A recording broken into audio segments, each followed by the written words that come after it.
Hi everyone, my name is James Feeney. Welcome to or back to my channel. Today I wanted to share the decks that I use when working with clients or when reading for others, as well as sharing a few tips that I've picked up for selecting decks when reading for another person. I do think there are some considerations to take into account when picking up a deck and then using it for somebody other than yourself. So I have a few tips. These are more experiential, and of course they are from my perspective, in my opinion, so if you don't resonate with these tips, feel free to disregard them, but I thought I'd offer them. They might offer some food for thought for anybody out there who does read for others in any capacity.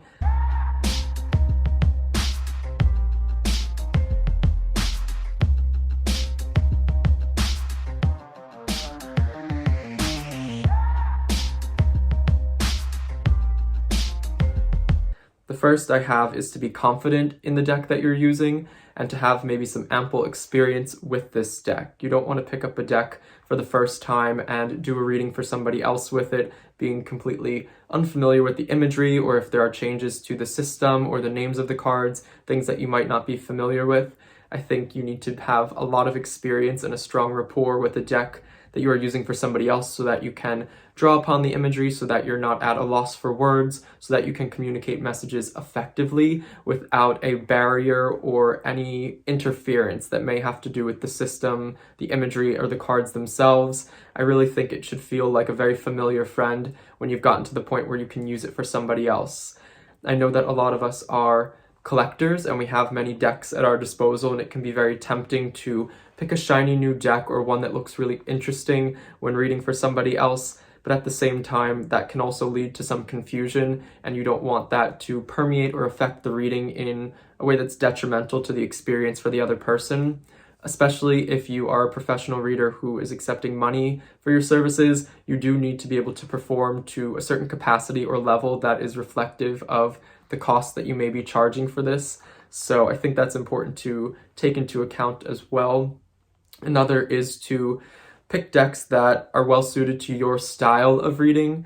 If you are somebody who works with guides or channeled messages, you have more of a clairvoyant or psychic side to your reading that is very predictive in nature, it would make a lot of sense to use imagery and a deck that may take that into account and display that on the table. Whereas for somebody who is a lot more practically minded and isn't looking to forecast or have any sort of psychic element to their reading, it wouldn't make sense to have those same sorts of cards on the table.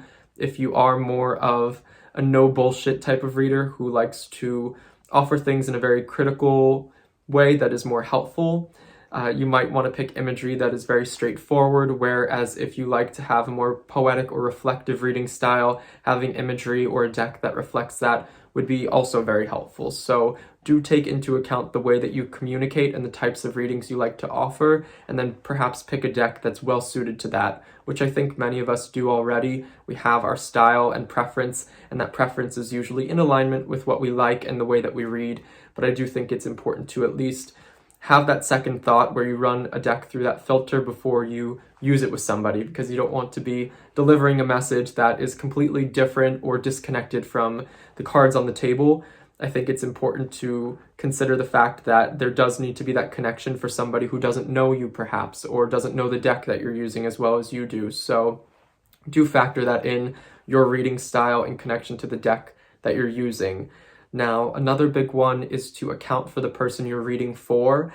I think this is the biggest thing here. This is where we take the leap of reading for ourselves, where we don't have to think about anybody else. In some ways, it's quite selfish. Not selfish that we're reading for ourselves, but we're allowed to be selfish in the deck that we're using and the way that we're reading. Whereas when we read for somebody else, we do have to think of the other. We do have to be a bit more selfless in the deck that we may be choosing, because we have to consider that they may not have the same connection to the images that we do, that an image that works perfectly fine for us may bother them in some way or may set them off in some way, or that it may not be appropriate for the reading for somebody that you may not know very well. So decks that have really extreme imagery that's harsh or gory or scary might not be the best suited for client readings or for readings for somebody else. And on the flip side of that, something that's extremely fluffy and light and happy might not be well suited, especially if you have more difficult or critical messages to convey. They won't be properly reflected at times through softer imagery. So I like to pick something that kind of falls into the Goldilocks zone of not being too extreme on either end of the spectrum, trying to account for somebody who might fall somewhere on there that isn't where I'm at. So taking into account the other is very important when selecting a deck. Somebody who may not have any experience with tarot, with images on cards, whether it be Oracle, Tarot, playing card, do take that into account. And I would say that that is probably the biggest, those 3 tips are probably the biggest things to consider when selecting a deck for somebody else. Now, I'm going to touch upon a few more tips as I share the decks that I primarily at this point in time use with clients. And I would like to stress the idea of at this point in time, because this is all subject to change. There are exceptions to all of these rules. Like I said, these are my opinions, and I'm constantly changing the decks that I use with clients based on where I'm at in my personal practice, the readings that I'm offering, and the person that is on the other end receiving the readings. So this is all very tentative in a way, but I do think there's something to hopefully be learned from this, or something that could be helpful for somebody out there. Now, before I get into this, at the time of uploading, I will have uploaded a post on reader-client compatibility, which is something that I think is crucial in a reading for somebody else, whether it is somebody who is buying your services or it's just another person that you're doing a reading for free. I do think there is a level of compatibility between the reader and the client that is necessary. So I've written a blog post on this that I think will be helpful for prospective clients, people who are looking to get readings, in considering what reader might be right for them, as well as those who do read for others, in thinking about what sorts of clients might be ideal for their reading styles. So for readers and clients alike, I do think this blog post might be helpful and a nice sort of supplement to the idea of selecting decks for clients or reading for others. So without further ado, I'll start with the tarot decks. So first I have the Thoth Tarot deck, and for me, using decks that, of course, I'm very experienced with and feel comfortable with is important, but the Thoth deck primarily, I like that I use a trimmed version. I don't like using keywords with clients. I don't like how that can give them an idea or an impression of a card that's not going to be the case when I actually deliver the message. I do think it can skew their perception or warp the way that they receive the message I might be conveying when there's a word that maybe disconnected or quite far-fetched in terms of trying to connect what I have to say versus what the card is showing. So trimming off the keywords, or the titles, I should say, on the Thoth cards is pretty important for me, and so I will almost always use a trimmed version of the Thoth. And I also trim off the titles. I think it's more helpful for me when I know what the card means and I'll explain it, for example, to the client, but that they don't necessarily see the word death or the word worry and then start to have an impression or get a feeling that might not be actually very beneficial or helpful for them in the reading.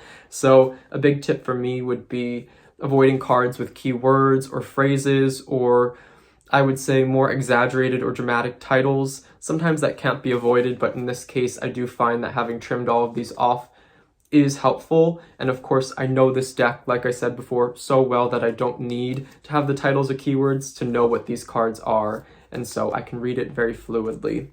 But this would be a very big deck, a primary deck that I use when reading for others. For me, really, my primary tarot decks that I use for clients are from the major 3 modern systems, as I like to think of it. So we have the Thoth, which I just showed. I'm going to have one that is a Marseille, and then one which is going to be the traditional Rider-Waite-Smith.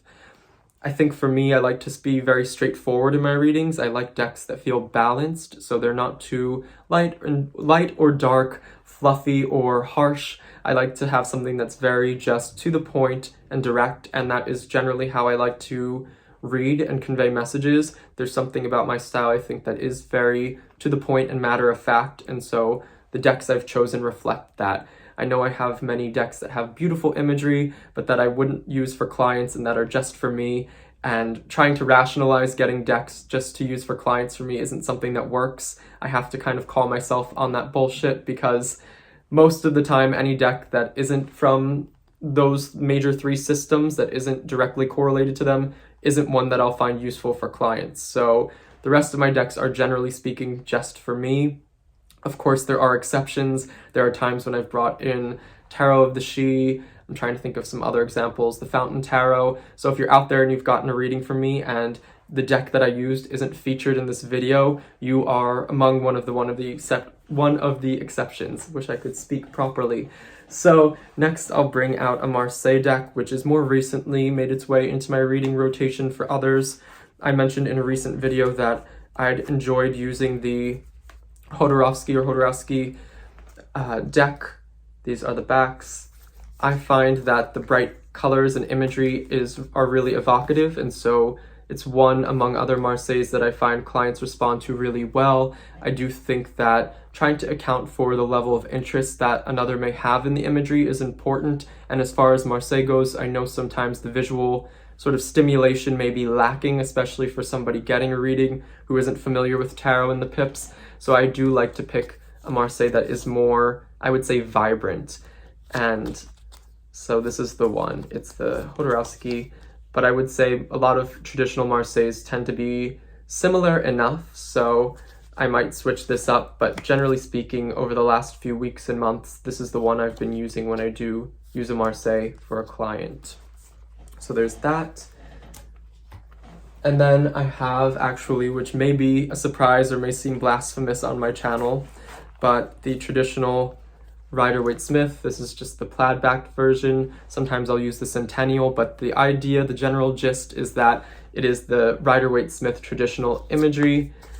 I don't tend to use this deck too much with clients anymore, but there are times when I feel called to, or when I kind of feel like I should fall back on it for this more traditional element, something that I'm very familiar with in a more nostalgic way. And so without a doubt, I can pull this out at any point and use it in a reading for somebody else and read pretty smoothly without any issues. So that would be the reason why it's one that I feel confident in. It's one that I learned with for many years.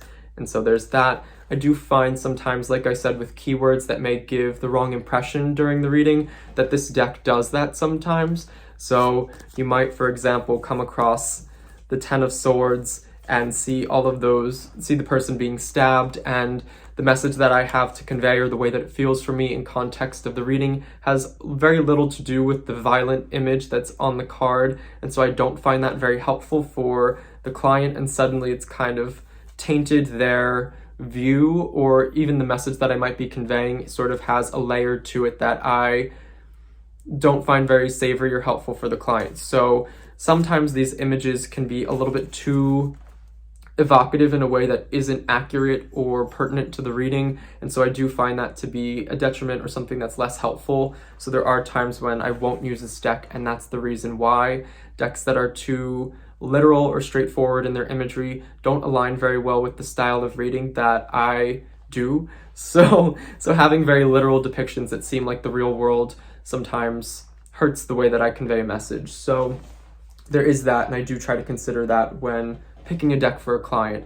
Real world images might be perfect for you if you are very practically minded and you do play very heavily into the imagery on the card and how that might affect, impact, or relate to the client or querent.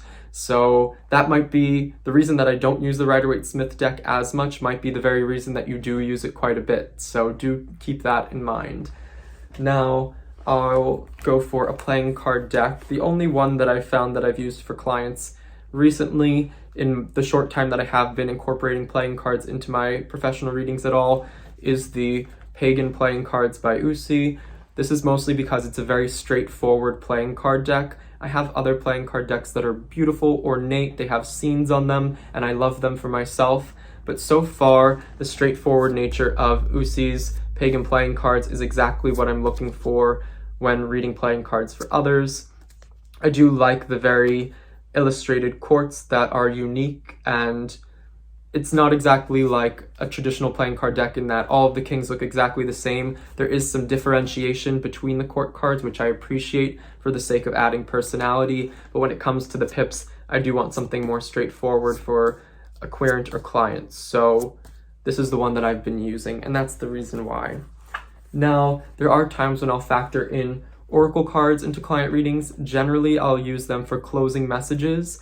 That's a big one. Sometimes there are other readings, and it really is a case-by-case basis depending on the inquiry or what the clients shared with me or what they're looking for from the reading. But a few that I find I take off the shelf quite a bit in terms of client readings are the following. And there are plenty of client readings where I don't use oracle cards, but there are just as many that I do. So I thought I would share the ones that do make their voice or presence known quite often. The first being the Holistic Astrology Cards for Guidance, Forecasting, and Healing by Carney Zor. Illustrations by Maya Reve, I believe. Sorry, it's quite reflective, so it's hard to show the cover. But this is my favorite astrology deck. It has the houses, the signs, the planets, and there's a little bit more to it than just that, but I won't get too far into that. I know Kasha from Tarot Map has quite extensive videos on this deck. I believe Nina from Shuffle Tarot has also done walkthroughs and some videos on this deck, so I'd recommend heading over to their channels if you're interested. But this is what some of the cards look like. I primarily bring this deck out if I'm doing a reading with an astrological add-on. I don't offer full natal chart readings, but I will pull up a client's birth chart if they purchase the option to have an astrological add-on. This is where I would factor in your birth chart in terms of the reading and take some notes beforehand to then bring into the reading as we proceed. And so sometimes I'll pull a card or two from this deck and use it actually to look for things within their chart. So I might pull and get the first house, and then I would pay attention to their chart within that reading in regards to the first house, thinking that there might be something of importance there. So that's how I would really go about using this. So it's primarily when somebody chooses the astrological add-on option that I offer. And so this would be very reflective of my reading style and my offerings at hand. If I didn't offer something with astrology at all in my shop or within my services, there's a good chance that this would not be a deck that I use for clients, but being as those are the circumstances, it is, and I love it. So that's one. One that I find I use quite a bit are the We Star Oracle and the Forest of Precious Twigs. They're from the same creator, who is Trisha Murray. I believe you can get these on Etsy. I combine them. They're the same size, they're the same format, and the same sort of structure. So combining them creates a bit of a larger deck. They have, for example, really evocative images and some really interesting messages that I find helpful. I generally will use these cards for closing messages, so not so much for the bulk of the reading, but more so something to take away, to ponder and think about after the fact. So the client will get one of these images to have a peek at, and then on the backs there is a saying. There's a sort of system here, so you have things like suits that may correlate to things like movement and growth, things like that, and so then you'll get the message as well. And I do find that sometimes these are great sort of synopses of what's taken place during the reading. They fit just perfectly and seamlessly, and so a lot of times I will pull a card from the combination of these two oracle decks at the culmination of a reading. So that's generally how I would use these two and how I find them helpful and effective in a reading. Then the next, I only have three more. Next I have the Illuminated Earth Oracle. I've had this one for quite some time, and I almost find that this one and the way it conveys messages I can use interchangeably with tarot. So this is one that I can factor into the main portion of the reading quite easily. So if I ever am looking for something that's a little bit more diverse in imagery or message, or I'm looking for something to sort of stimulate the reading and create something just different, I might pull a card or two from this in the place of a tarot position in a spread or within the main portion of the reading. This is a very balanced and, I would say, diverse in terms of its messages type of oracle deck. So it is the kind that I find I can use, like I said, interchangeably with tarot, and it offers something very unique. I do find that this is imagery that a lot of people enjoy. Like I said before, accounting for the querent or client is important, so I try to pick decks or add some imagery that they are going to enjoy or find very interesting.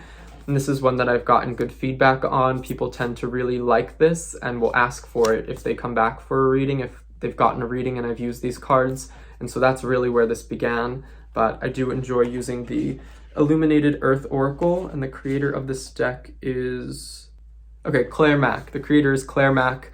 I believe you can get this on Etsy, at least that's where I got my copy. And I know that there is now a second Oracle deck that she's come out with that is, I believe, called something like the Faceted Garden Oracle. It looks really interesting. I might go after that one, but as of yet I haven't. But the Illuminated Earth Oracle is one I really enjoy using with clients.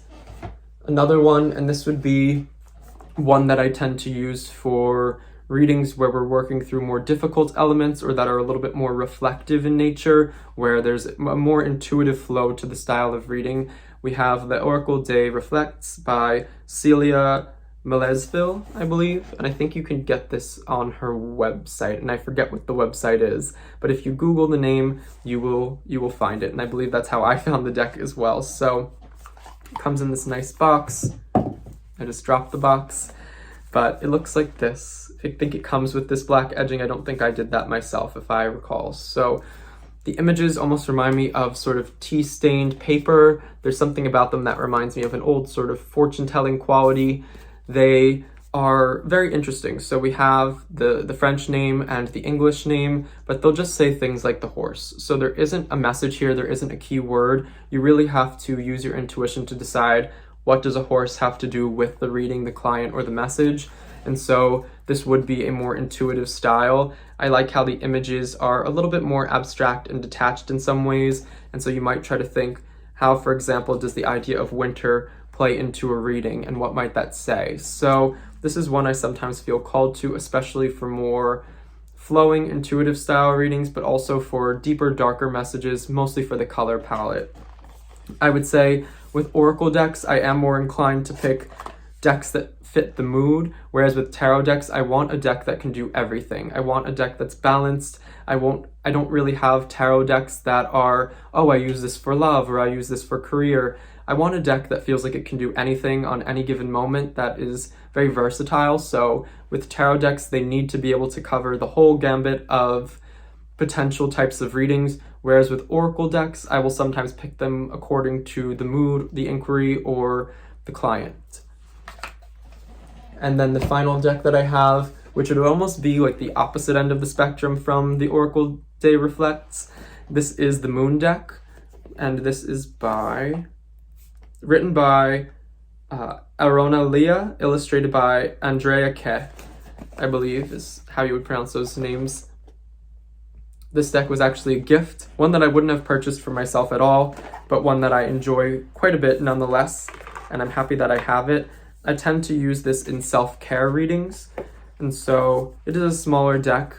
It is a more feminine deck. I believe all of the images are of women, although I use this deck for myself as well, but I would say it does have that more feminine leading quality. So if you have, for example, a male identifying client or a man, it might not be the one that I would choose for them, whereas I do find that this works really well for female identifying, for women, for clients of mine who are women.